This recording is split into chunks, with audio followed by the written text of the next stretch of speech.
కథామంజరి అంతర్జాల పత్రిక శ్రావ్య సంచిక జూన్ 2025. కథ తెరచిన కిటికీ. కలం బి నర్సన్. గళం పప్పు భోగారావు. ఆదివారం రోజు బ్రేక్ఫాస్ట్ అయ్యాక వినోద్ తీరిగ్గా డైలీ పేపర్ సండే బుక్ తిరగేస్తూ కథ దగ్గర ఆగాడు. కథ పేరు తొలగిన మబ్బులు. ఆసక్తిగా ఆయన కళ్ళు కిందికి వెళ్ళాయి.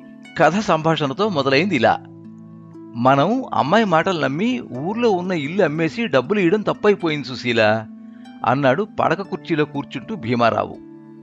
నేనెంత చెప్పినా మీరే వినలేదు.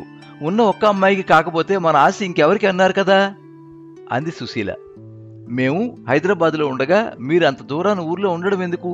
ఇక్కడికి వచ్చేస్తే అందరం కలిసి ఉండొచ్చని అంటే భ్రమసిపోయాను.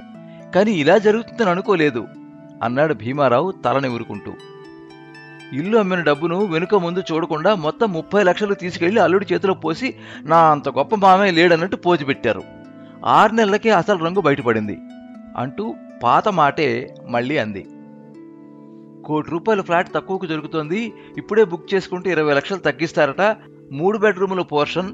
ఒకదానిలో మీరు హాయిగా జీవితం గడపొచ్చు. మాకు 50 లక్షల బ్యాంకు లోన్ దొరుకుతోంది.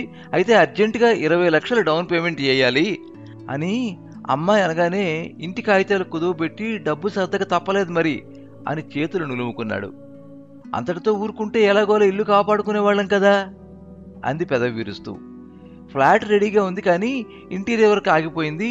అందులోకి పోలేక అనవసరంగా నెలకు 25,000 కిరాయి కట్టవలసి వస్తోంది అని అమ్మాయి 4 రోజులకు ఒకసారి గొణిగేసరికి వింటూ ఉండలేక మరో 10 లక్షలు తెచ్చి ఇవ్వక ఏం చేయాలి మరి? 6 నెలల్లో మీరు హైదరాబాద్కి వచ్చేస్తారు, పర్మనెంట్గా ఇక్కడే ఉంటారు అని అమ్మాయి అంది. కానీ వెళ్ళాక 2 నెలలైనా గడవక ముందే గడప బయటికి వస్తామని అప్పుడే ఎలా తెలుస్తుంది అని విచారంగా భార్య ముఖంలోకి చూశాడు. మీకెంత పింఛన్ వస్తుంది కాబట్టి ఒడ్డెక్కినాం కానీ అని కొంగుతో కళ్ళు అద్దుకుంది. పుస్తకంలో ఈ సంభాషణ చదువుతున్న వినోద్ కొద్దిసేపు ఆగి కథ ఇలా ఉందేమీ అనుకుని మిగతాది గబగబ చదువుసాగాడు.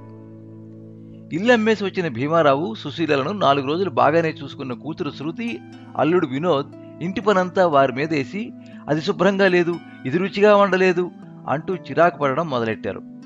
భీమారావుకు జ్వరం వస్తే హాస్పిటల్కి ఎందుకు, ఆన్లైన్లో డాక్టర్లు కావాల్సిన మంది దొరుకుతారు అని ఓ డాక్టర్తో వీడియో కాల్ మాట్లాడించి ట్రీట్మెంట్ ఇప్పించాడు.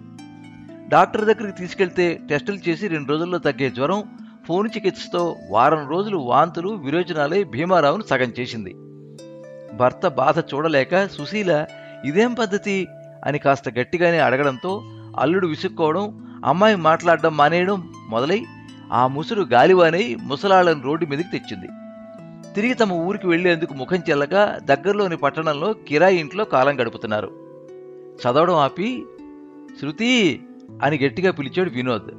కిచెన్లోంచి హడావిడిగా వచ్చిన శృతి, ఏంటండి నాకు చెవులు వినబడినట్లు అంత గట్టిగా పిలిచారు అంది. ఈ పత్రికలో కథ చదువు, అచ్చం మన కథలాగే ఉంది. మీ నాన్నే మారు పేరుతో ఈ కథ రాచుంటాడు అన్నాడు ఊగిపోతూ. మా నాన్న కథ రాస్తే పత్రిక వాళ్ళు వేసుకుంటారా అని కథలోకి వెళ్ళింది. సగం దాకా చదివిన శృతి, ఈ రోజుల్లో పిల్లల చేతుల్లో మోసపోతున్న తల్లిదండ్రుల గురించి ఎన్నో కథలు వస్తున్నాయి, అందులో ఇదోటి, అంతే, మీరేదో అనవసరంగా ఊహించుకుని బీపీ పెంచుకుంటున్నారు అంటూ చదివింది చాలన్నట్టు పుస్తకం పక్కన పెట్టింది. భీమారావు, సుశీల మీ అమ్మా నాన్నల పేర్లే కదా, వినోద్, శృతి మన పేర్లే కదా, అదంతా మన ఇంట్లో జరిగిందే కదా, పోయేది పోకుండా మీ అమ్మా నాన్నలు మన పరువు తీయాలనుకున్నారు అన్నాడు కోపంగా. పత్రికను మళ్లీ తిరగేసిన శృతి, అవును కదా, కథలో మన పేర్లున్నాయేంటి అంటూ కథ పూర్తిగా చదివింది. అక్షరాల నిజం అక్షరాల్లో కనపడుతోంది. అమ్మా నాన్నల కథ రాసే అవకాశమే లేదు. కల్పనలో ఇంత వాస్తవం కూడా ఉంటుందా అనుకుంటూ పుస్తకంలో పేజీలు తిప్పి రచయిత పేరు చూసింది. రాము అని ఉంది. మనకు ఈ రాము ఎవరో తెలిస్తే ఇది ఎవరి కథ అని, ఇదంతా తనకెలా తెలుసని అడగచ్చు అంది వినోద్తో. కథ రాసిన వారు ఫోటో, ఫోన్ నంబర్ ఇస్తూ ఉంటారు కదా. కొన్ని పత్రికలు ఇస్తూ ఉంటాయి, కానీ ఇందులో పేరు తప్ప ఏమీ లేదు.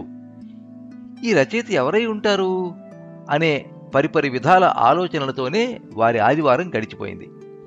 మర్నాడు డ్యూటీకి వెళ్ళొస్తూ వినోద్ ఆ పత్రిక ఆఫీస్కి వెళ్ళాడు. సండే స్టోరీ సెక్షన్ వారిని కలవాలి అన్నాడు. వినోద్ చెప్పింది విని రిసెప్షనిస్టు ఆయనతో ఇంటర్కామ్లో సెక్షన్ వారితో మాట్లాడించింది. కొద్దిసేపటికి ఒక ఆయన కథ టైప్ చేసి ఉన్న కాగితాలను తెచ్చి వినోద్కి చూపించాడు. రచయిత ఫోన్ నెంబర్ కానీ అడ్రస్ కానీ కావాలి అన్నాడు కాగితాలు తిరగేస్తూ. ఫోన్ నెంబర్ ఇవ్వలేదు కానీ అడ్రస్ రాయాలి కాబట్టి చివరన రాశాడు అంటూ వేలు పెట్టి చూపించాడు. అడ్రస్ చూడగానే వినోద్ ఇది నిజమా అని నమ్మనట్లు మళ్ళీ మళ్ళీ చూశాడు. అందులో ఉన్నది తమ పక్క ఫ్లాట్ అడ్రస్. ఆ అడ్రస్ను ఫోన్లో ఫోటో తీసుకుని థ్యాంక్స్ చెప్పి బయటకు వచ్చాడు. తన ఇంటికి వెళ్లకుండా ముందుగా అడ్రస్లో ఉన్న పక్క ఫ్లాట్ కాలింగ్ బెల్ కొట్టాడు. తలుపు తీసిన ప్రకాష్, మీరు పక్క ఫ్లాట్ వారు కదా, లోపలికి రండి అన్నాడు వినోద్ను చూడగానే. లోపలికి వచ్చే మాట తర్వాత కానీ ముందు రాముని పిలవండి. మా ఇంట్లో రాము అనేవారు ఎవరూ లేరు. నా పేరు ప్రకాష్, మా నాన్న పేరు ముకుందం. వినోద్ తాను ఫోన్లో తీసిన చిరునామా ఫోటో చూపించి, మీ అడ్రస్ నుండే పత్రికకు ఈ కథ వెళ్ళింది అంటూ లంచ్ బ్యాగ్లోంచి పత్రికను తీసి కథ చూపించాడు. ఆ కథను నేను కూడా నిన్న చదివాను, బాగుంది, దీంతో మీకేం ప్రాబ్లం అన్నాడు ప్రకాష్. కథ ఎలా ఉంది అని అడగడానికి రాలేదు. కథ ఈ అడ్రస్ నుండే వెళ్ళింది కాబట్టి రాము అనే ఆయన మీ ఇంట్లో ఉండాలి. కథలో మా పేర్లు వాడినందుకు ఆయనపై స్టేషన్లో పిటిషన్ ఇచ్చి లీగల్ నోటీస్ ఇప్పిస్తాం అన్నాడు తీక్షణంగా చూస్తూ. ఇచ్చుకోండి, ఆ పేర్లు మీ ఒక్కరికే ఉంటాయా? ఎవరో మా అడ్రస్ వాడినంత మాత్రాన మేము దొంగలమైపోతామా అన్నాడు ప్రకాష్ విసుగ్గా. అదేదో కోర్టులో చెప్పుకోండి అంటూ సరసరా వెళ్ళిపోయాడు వినోద్. తలుపేసి సోఫాలో కూర్చున్న ప్రకాష్ తల వెనక్కి వాల్చి నిన్న చదివిన కథంతా ఓసారి మననం చేసుకున్నాడు. పేర్లకాయంత ఎగురుతారా ఎవరైనా? కథ కూడా వీరిదే అయి ఉండొచ్చు. నాన్న కూడా ఈ కథ చదివాడు. సండే బుక్ కనపడడం లేదంటే తన లా బుక్స్ మధ్య నుంచి తీసిచ్చాడు అని తట్టగానే ప్రకాష్ లేచి తండ్రి గదిలోకి వెళ్ళాడు. ముకుందం మంచం పైన ముసుగు తన్ని ముడుచుకు పడుకున్నాడు. పక్కన చదువుతున్న పుస్తకం బోర్లేసి ఉంది. నాన్నా పడుకున్నారా అన్నాడు ప్రకాష్ మెల్లగా. ముసుగు తీయకుండానే అన్నాడు. ఒకసారి మీ పూర్తి పేరు చెప్తారా? రాచకొండ ముకుందం. రాము అనేది మీ పొట్టి పేరా? ముందా ముసుగు తీయండి అన్నాడు కోపంగా ప్రకాష్. ముసుగు తీసి బెడ్ మధ్యలో తలదించుకుని కూర్చున్నాడు. ఎందుకు నాన్న మనకి చిక్కులు? మీరు ప్రాక్టీస్ చేస్తున్నప్పుడు రాసిన కథలతో పడ్డ తిప్పలు చాలవా? అప్పుడు ఆర్ఎం పేరుతో చాటుగా రాసి ఇప్పుడు రాము అవతారం ఎత్తారా? పక్క ఆయన అడ్రస్ పట్టుకుని కోర్టుకెళ్తాట అన్నాడు ప్రకాష్ మంచంపై ఓ పక్కన కూర్చుని. నేను అడ్వకేట్నే, నేనే రాశానని చెప్పి వాదిస్తాను అన్నాడు తల ఎత్తి. ప్రకాష్ భార్య భారతి కూడా ఆ కథ చదివింది. వినోద్ వచ్చిన విషయాన్ని గమనించింది. తండ్రి కొడుకుల వాదన వినగానే అటువైపు వచ్చింది. ఆమెను చూసిన ప్రకాష్, చూశావా భారతి, నిన్న కథ చదివి లోకంలో జరుగుతున్నదే రాశారు అని మనం అనుకున్నామా? ఆ కథ రచయిత మనింట్లోనే ఉన్నాడు అన్నాడు తండ్రి వైపు చేయి చూపిస్తూ.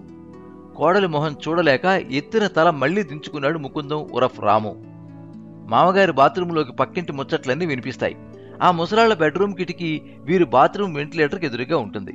వాళ్ళ కిటికీ తెరిస్తే అక్కడ మాటలన్నీ ఫుల్ వాల్యూమ్లో వినొచ్చు. అలా కిటికీ చెప్పిన కథను మామగారి లోకానికి చెప్పారన్నమాట అంది భారతి. ఎల్బీ నగర్లో పక్కింటి గొడవలో తలదూర్చి ఇతగాడు తెచ్చిన చిక్కులకే కొండాపూర్కొచ్చాం. కోర్టు నోటీస్ రాకముందే ఇంకోవైపు ఇల్లు మారక తప్పదు భారతి అంటూ హాల్లోకి వెళ్ళాడు ప్రకాష్.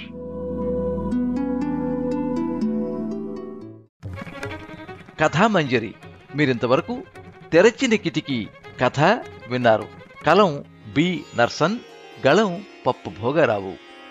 సర్వే జనాః సుఖినో భవంతు.